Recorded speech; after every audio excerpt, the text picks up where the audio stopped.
Ang usa sa mga nindot nga mensahe sa Ginoo diri sa atong unang pagbasa mao ang pag-ingon ni San Pablo sa taga Tesalonica nga dili na kinahanglan sultihan pamunamog kanus-a moabot kining mga butanga kay nasayod kamo nga moabot ni sama sa usa ka kawatan. Pasabot ang taga Tesalonica nagngandam na sa pagsugat sa Ginoo sa iyang pag-abot.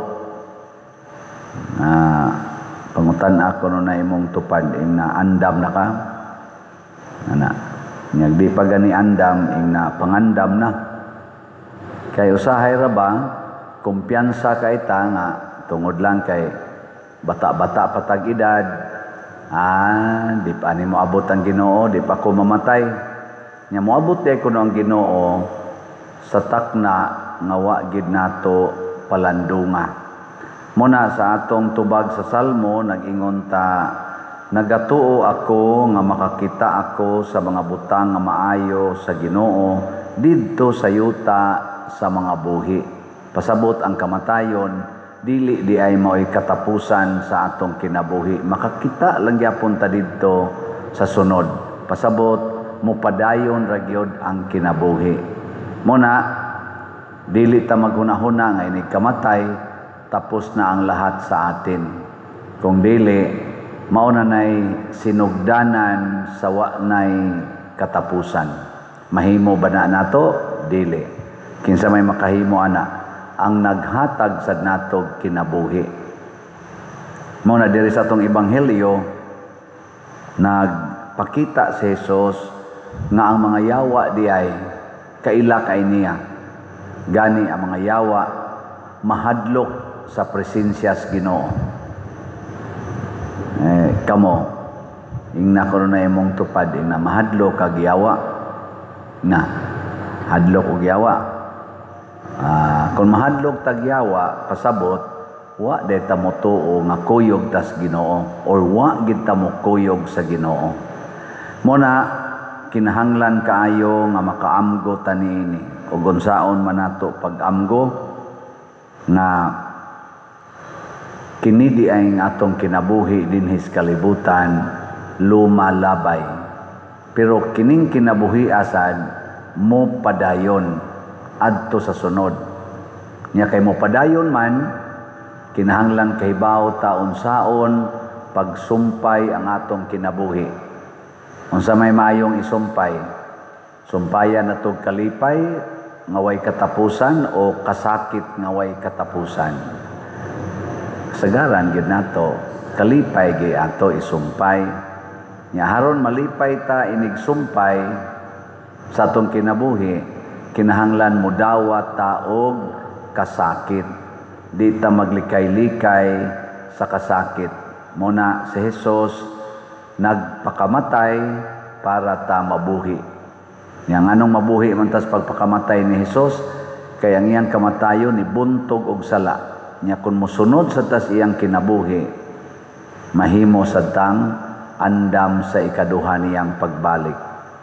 Hinaut unta nga ato nang puy-an pananglitan mopalit kag slat. Unsa man na pagpangandam na o pagpabaya? Pagpangandam. Kanang makig-away kas imong silingan, makigbungol ka, unsa man na pagpangandam o pagpabaya?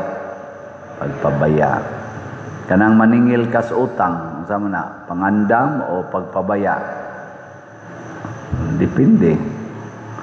Pero kay wa man na gisugo ni Kristo, pagpabaya gina siya. Kanang mga butang nga niaros kalibutan sama aning mga kwarta, mga dungog, gahom, pulos gini sila makapalangit. Pero kung di na to gamiton sa Diyos nun nga paggamit, antos kita ani ngadtos impierno. ug unsaon man sa Dios nung paggamit, ialagad gyud sa labing ubos. Mao na si Hesus, kining taong giyawaan, iya gyung gitabangan. Bisan ang yawa nagyaw-yaw-yaw pa nga murag gidayeg siya, wa gyud siya mo kanang compromise, giingnan gid niya pahawa diha. Pinangga kay Ginoo ang magpaubos. Karon panahona na atay mga problema sa atong nasod, kining kagubot aning flood control, mga corruption na matud pa sa mga analyst tungod sa corruption, gibiyaan na ta sa mga nasod sa Asia. Sa una, number 2 ta sa Asia. Number 1 ang Japan. Nya kita number 2. Pero pag abot na sa karong panahona, magay kani ko nung tuiga nga number 2 ta, mga 60s, mga 65. Karon ko nung panahona, murag layo na kay tastanan, giunhan na ta sa Singapore, sa ningan ani kaning mga